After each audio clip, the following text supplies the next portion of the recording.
Right now, artificial intelligence models are writing code, debugging systems, and operating as autonomous agents across entire companies. Looking at this progress, it is easy to conclude that the need for human labor is ending. But that assumption gets the math backward. The belief that technology will slowly eliminate our workload ignores a core economic law that has repeated itself for centuries. Rather than shrinking our to-do lists, AI's extreme efficiency is about to trigger an intense explosion of human output and market demand. To understand why, we have to look back to 1865, when a British economist named William Stanley Jevons began studying the Industrial Revolution.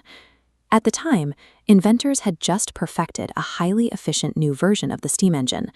The prevailing wisdom across Britain was that because this new engine used fuel so efficiently, the country's total consumption of coal would drop.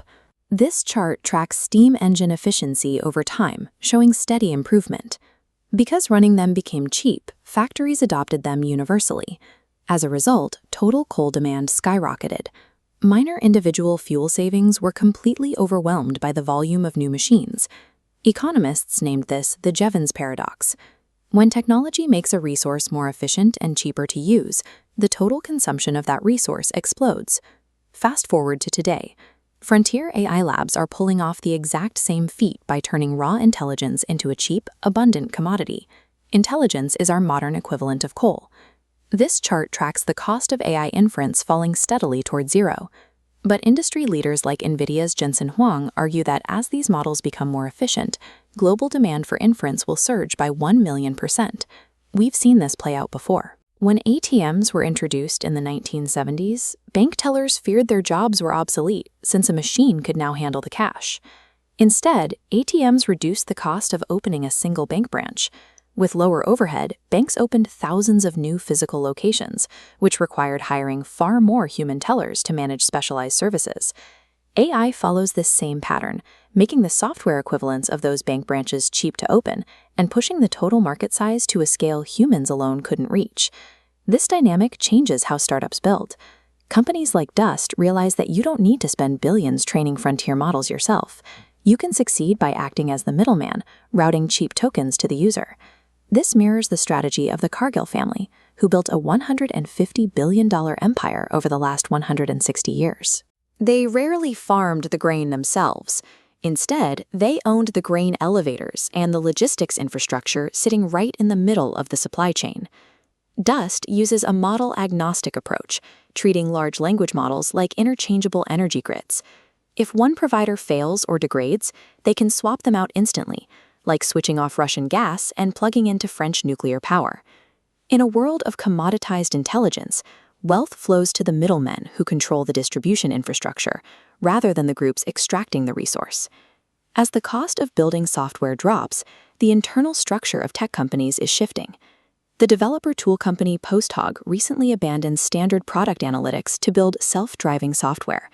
They engineered a recursive loop, where AI agents listen to internal product meetings, read customer support tickets, and decipher exactly what users intend to do with the platform. Once the AI identifies a bug or recognizes a requested feature, it autonomously writes the code and submits its own pull request to fix the product without a human engineer ever touching a keyboard. In this recursive model, the agent moves past basic assistance to absorb the high-level strategic role of a product manager. If an AI can execute code, can monitor incoming data, and manage product strategy, we have to ask what the actual value of a human founder is. The answer lies in the new bottleneck. Because technical execution is now practically free, the only remaining barrier to success is the scale and audacity of the initial idea. This matrix maps out the modern startup landscape. Incremental planning keeps you trapped in a low-yield zone. Breakout territory requires founders to ask a completely different question. What if it all works out? Setting a massive, seemingly impossible goal is no longer a reckless gamble.